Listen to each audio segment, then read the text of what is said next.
Manchester United could see a different, better Mason Greenwood under Ralf Rangnick.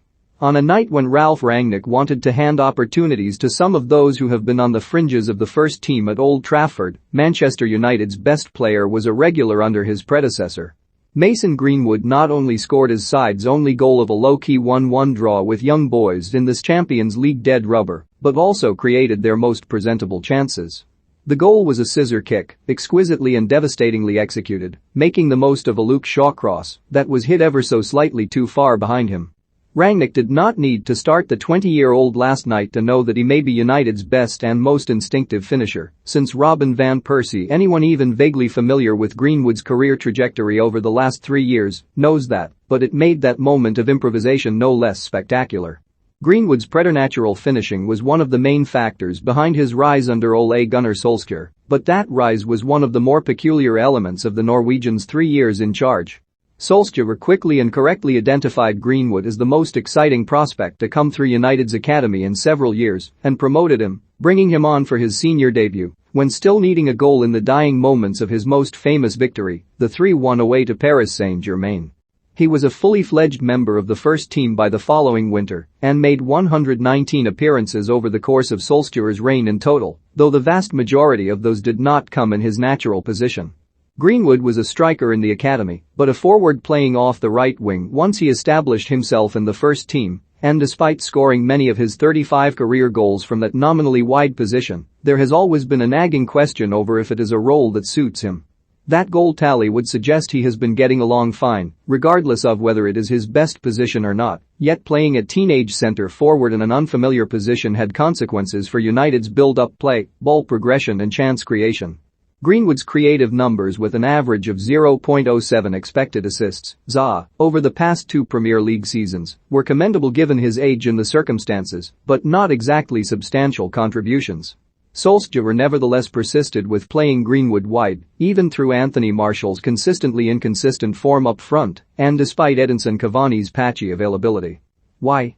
Solskjaer claimed his reluctance to regularly play Greenwood up top was due to his age, but also his relatively light frame. Sometimes you don't want to be right up in the mix and in the middle with the big brutal centre-backs next to you, he would claim.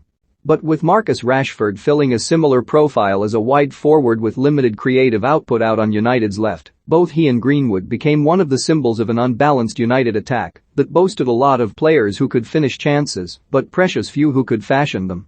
That imbalance appeared to be addressed by one of United's signings this past summer, only to be restored by another. The arrival of Jadon Sancho, on paper, was supposed to take the creative burden off Bruno Fernandes's shoulders in United's attack, while giving United a true wide forward to play off the right, allowing Greenwood more minutes up front. Instead, the return of Cristiano Ronaldo and the lack of definition around Sancho's role meant Greenwood remained out wide. The problems of an imbalanced attack persisted, and despite a fast start to the season on an individual, Greenwood's goals began to dry up too, right up until Solskjaer's departure. Rangnick, interestingly, shares a lot of Solskjaer's opinions about Greenwood. He does not see him as solely a centre forward and certainly not as a centre forward in the traditional sense. I think Mason is more of a 9.5, he said after the draw with Young Boys, comparing his impressions of Greenwood with his experience of working with Erling Haaland in the Red Bull project. Greenwood can play as a striker, he can also come from the wing, he can play together with another striker. And again, like Solskjaer, he has identified Greenwood's physicality as an area in need of improvement. We have to develop him there, physically. Technically, all the things he can do with the ball are outstanding. I'm not so worried about his technical level. We need to develop him physically and mentally to become the strongest version of himself. If we manage to do that, he can become a regular player and a valuable player for the future. Greenwood scored a superb goal on Wednesday night, but that last line, on becoming a regular player, stands out. Greenwood was a regular under Solskjaer, but Rangnick's words suggest he may have fallen slightly down the pecking order now.